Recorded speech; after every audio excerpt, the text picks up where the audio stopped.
og velkommen til Statsborgerdagen 2014. Velkommen til Christiansborg, velkommen til Folketinget, og velkommen til vores folkestyre. Og til jer, der er nye danske statsborgere, selvfølgelig en ganske særlig velkomst. Det er 9. gang, vi holder dette arrangement med Statsborgerdag. For første gang har vi i år inviteret også børn og unge under 18 år, som har fået statsborgerskab gennem adoption, til at komme her sammen med deres forældre. Når vi alligevel er lidt færre i år end sædvanligt, så skyldes det, at vi ikke i tide fra CPR-registret fik navne på de nye statsborgere, der fik statsborgerskab sent i december. De vil så i det omfang, de ikke selv har meldt sig nu her, blive inviteret til næste år. Men det er en stor fornøjelse at byde velkommen til jer nye landsmænd og kvinder, der er kommet i år. Jeg har sammen med de tilstedeværende kolleger fra alle Folketingets partier glædet mig til at modtage jer. Man mener jo, at de første mennesker boede i Afrika. Det var menneskets fælles vugge. Der udvandrede vores forfædre alle sammen fra. Og nogen kom så til Danmark før de andre. Der var nogen, der gik en stor omvej. Op gennem historien og også i nutiden har jo vældige folkevandringer fundet sted. Og hvis vi går tilstrækkeligt langt tilbage, så har vi alle sammen rødder andre steder i verden. Men vi har også tilknytning til det sted, hvor vi nu bor.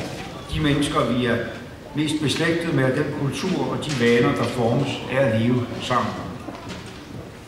De allerfleste mennesker bliver født med et statsborgerskab, men desværre ikke alle mennesker. Nogle bliver, som jer, der er nusløve danskere, på et tidspunkt statsborgere i et andet land, end der, hvor I blev født. Det er der mange forskellige grunde til. Nogle vælger kærligheden, arbejdet i venskaberne, og vælger selv fra starten at være en del af os.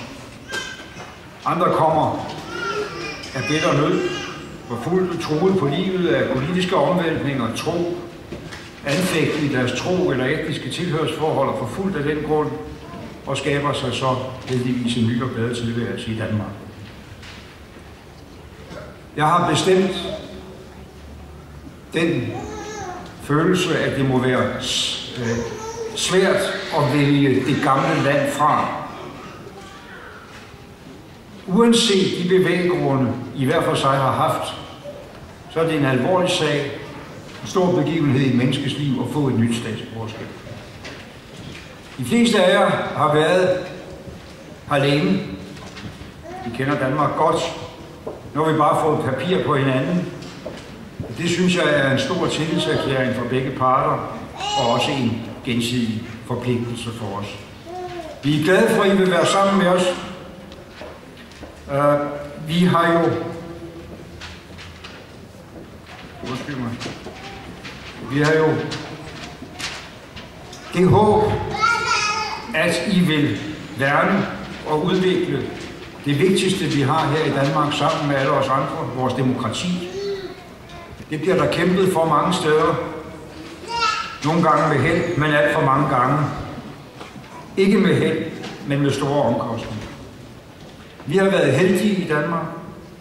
Vi har igennem 165 år udviklet os fra en første grundlov til et rigtigt folkestyre.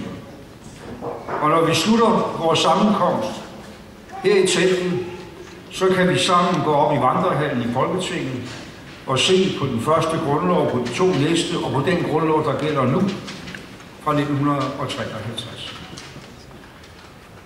Vi skal jo i øvrigt næste år sammen fejre, at det kun til den tid er 100 år siden, at både mænd og kvinder, rige og fattige, fik valgret i Danmark. Demokratiet er så gammelt, og der er al mulig grund til at fejre det store spring fremad til dansk folkestyre, som vi fik